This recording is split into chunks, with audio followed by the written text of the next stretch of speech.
সিলেটে পারেননি, তবে ঢাকায় এসে আর ভুল করেননি। মিরপুরে এসেই দেখা গেল সেই চিরচেনা সাইফকে। চট্টগ্রামের বোলারদের পিটিয়ে করলেন তুলোধনা, 4 ও ছক্কা হাঁকালেন সমান তালে, তুলে নিলেন অর্ধশতক। বিশ্বকাপের আগে এমন সাইফকে খুঁজছিল বাংলাদেশ দল। সাইফের পারফরমেন্স নিয়ে থাকছে প্রতিবেদন। সরাসরি চুক্তিতে তাকে দলে ভেড়ায় ঢাকা দল, তবে ঢাকায় এসে নামের প্রতি সুবিচার করতে পারেননি সাইফ হাসান। বিশেষ করে সিলেটের মাঠে সেভাবে হাসেনি তার ব্যাট, যে কারণে বিশ্বকাপে বাংলাদেশের সহ অধিনায়ককে নিয়ে চিন্তিত ছিলেন অনেকে। তবে ঢাকা পর্বেই সব চিন্তা দূর করলেন সাইফ নিজেই।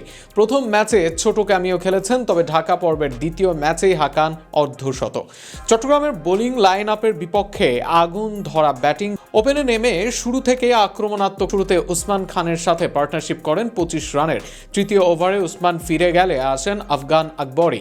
এক প্রান্তে আকবরী কিছুটা ধীরে ব্যাটিং করতে থাকেন স্ট্রাগল, তবে সাইফের ব্যাট চলে সমান তালে। আমির জামালকে এক ওভারে 22 রান নিয়ে শুরু করেন নিজের ব্যাটিং ঝড়। এরপর মুগ্ধের এক ওভারে হাঁকান 2 ছক্কা। একের পর এক বাউন্ডারি হাঁকিয়ে তুলে নেন অর্ধশতক। দ্বিতীয় উইকেটে 84 রানের পার্টনারশিপ করেন আকবরীর সাথে, দেখান বড় রানের স্বপ্ন।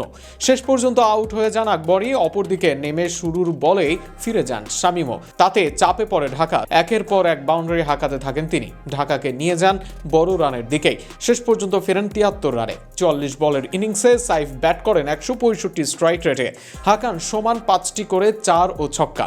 সাইফের পুরো ইনিংস জুড়েই ছিল মুগ্ধতার ছড়াছড়ি। এশিয়া কাপে সাইফ হাসান এসে দেশের আশার প্রতীক হয়েছেন। সেই আসরে সাইফের বড় ইনিংস ক্যাপাবিলিটি ও খেলার ধরন মুগ্ধ করেছে সবাইকে। তবে বিপিএলে সাইফ ভালো না করায় হতাশ ছিলেন অনেকে। সেখান থেকে দারুণ প্রত্যাবর্তন করলেন এই ব্যাটসম্যান।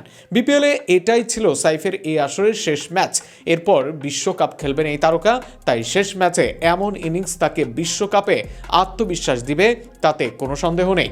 একই সাথে সাইফের এই ফর্মের প্রত্যাশায় ছিল ভক্তদের। এবার বিশ্বকাপে এই ফর্মটাকেই টেনে নেওয়ার পালা এই ডানহাতি ব্যাটারের, যেমনটাই তিনি করেছিলেন এশিয়া কাপের মঞ্চে।